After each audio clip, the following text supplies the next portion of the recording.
जय श्री राम दोस्तों। आज मैं आपके लिए कहानी लेकर आई हूँ जिसका नाम है चालाक बंदर और भोली बकरी की कहानी। दोस्तों, ये कहानी मस्तू बंदर और भोली बकरी की है जो एक सूखी जंगल में पानी की तलाश में है। मस्तू कुएं में फंस जाता है और अपनी चालाकी से वो कुएं से बाहर एक घने जंगल में, जहाँ हरे भरे पेड़ और रंग बिरंगे फूल हर तरफ बिखरे थे, एक चालाक बंदर रहता था जिसका नाम था मस्तू।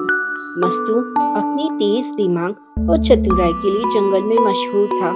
वह हर मुश्किल से अपनी चालाकी के दम पर निकल जाता था, लेकिन एक गर्मी का दिन ऐसा आया जब उसकी चालाकी ही उसको मुसीबत में डाल गई। तेज धूप में जंगल को सुखा दिया था। नदियाँ सूख रही थी और पानी की एक एक बूंद के लिए जानवर तरस रहे थे। मस्तू बंदर प्यास से बेहाल पेड़ों की डालियों पर उछल कूद करता हुआ पानी की तलाश में निकला। घूमते घूमते उसे एक पुराना टूटा फूटा कुआं दिखा। शायद यहाँ पानी मिले, मस्तू ने सोचा और कुएं के किनारे पर चढ़कर नीचे झांका, लेकिन तभी उसका पैर फिसला और वो धड़ाम से कुएं में जा गिरा। कुएं का पानी ठंडा और साफ था। मस्तू ने जी भरकर पानी पिया, लेकिन जब बाहर निकलने की बारी आई तो उसे कोई रास्ता नहीं दिखा। कुएं की दीवारें ऊंची और फिसलन भरी थी। अरे, ये तो मुसीबत हो गई, मस्तू ने सिर खुजलाते हुए कहा। अब मैं यहाँ से निकलूं कैसे? तभी उसे कुएं के किनारे पर कुछ हलचल सुनाई थी। उसने ऊपर देखा तो एक बकरी जिसका नाम भोली था कुएं के पास खड़ी थी। भोली भी प्यास से परेशान थी और पानी की तलाश में इधर उधर भटक रही थी। मस्तू के दिमाग में तुरंत एक तरकीब सूझी। उसने जोर से आवाज लगाई, अरे भोली बहन, नीचे आ, यहाँ का पानी तो अमृत जैसा है। इतना ठंडा और मीठा पानी मैंने जंगल में कहीं नहीं पिया। भोली ने कुएं में झांका। उसकी प्यास उसे बेचैन कर रही थी। सच में मस्तू, इतना अच्छा पानी है? उसने उत्साह से पूछा। हाँ हाँ, तू खुद ही आके देख ले, मस्तू ने चालाकी से मुस्कुराते हुए कहा। बस एक छलांग लगा ले और प्यास बुझा ले। भोली ने बिना सोचे समझे कुएं में छलांग लगा दी। पानी ठंडा था और उसने जी भरकर पिया, लेकिन जैसे ही उसने सिर उठाया उसे एहसास हुआ कि अब वह भी कुएं में फंस गई है। मस्तू, अब हम बाहर कैसे निकलेंगे? भोली ने घबराते हुए पूछा।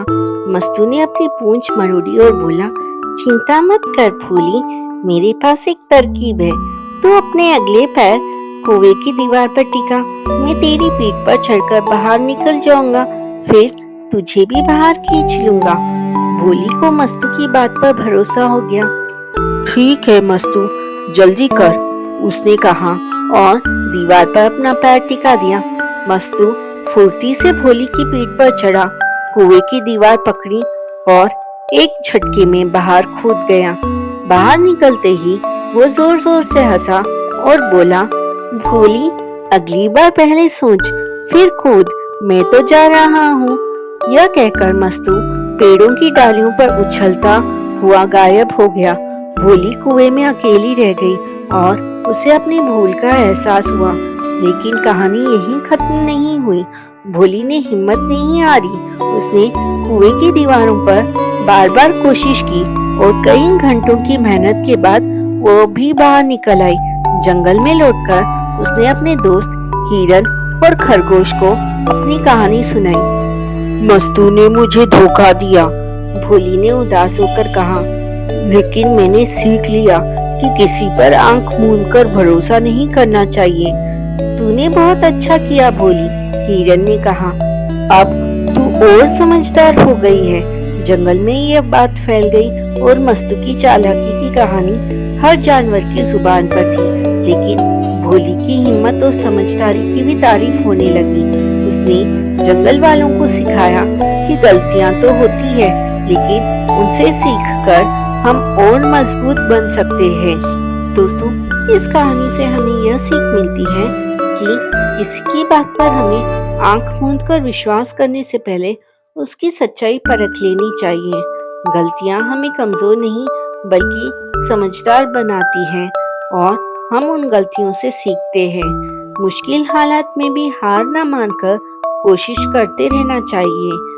चालाक लोगों से बचने के लिए अपनी बुद्धि और सावधानी का इस्तेमाल करना चाहिए। जय श्री कृष्णा। राधे राधे।